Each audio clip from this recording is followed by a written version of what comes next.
ልክ አንድ አመት ተማር ሁለተኛ አመትም ተማር ሁለተኛ አመት ላይ የተወሰነ ረብሻ ይከሰታል በሰዓቱ ማለት ነው።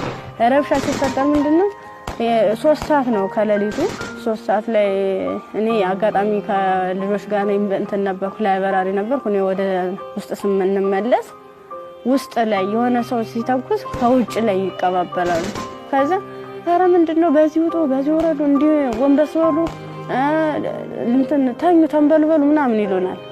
ከዛ ልክ እየተኛን እየተሳብን እንደባብ እየተሳብን እየሄርን እያለ መጨረሻ ላይ እዚህ ጋር ገቡ በቃ እናምልጥ እንደዚህ ያለን ሰዎች ለካ ውስጥም ውጭ የሚተኩሱ የነበሩት እነሱ ናቸው። ውጭ ላይ ስንል ምንም የተጠቀለሉ ሳለበሱ ከዛ አንደኛው ትጥቅ የለበሰው እዚህ ጋር ግቡ ምክንያቱም እንደዚህ ድብልቅልቁ እየወጣ ነው እንዴ ህይወታችሁን ማትረፍ አትፈልጉም ሲላን እሺ ብለን ታርጋብገመን ሰው ሁላችን ሰዎች አንድ ላይ ወጥተን ገባን። አንድ ላይ ገባን በቃ ፍስፍስ አርገው ይዘው ሄዱ። እየከለሉ ሄዱ። ምንድነው ወደ ጫካው ስንዳረስ ሰውነታቸውን መከለል ጀመሩ። ያ ማለት ምንድነው አይናቸው ብቻ እንድትታይ ነገር ግን ሌላ አካላቸው እንትና ሙሉ ብረት ነገር ነው። ስንገባ ምንድነው ኖርማል ወታደር ነበር። ግን እኔ ምን እዛው ላይ እየቀየሩን ምን ሰዓት እንደቀየሩ ማላየናቸው።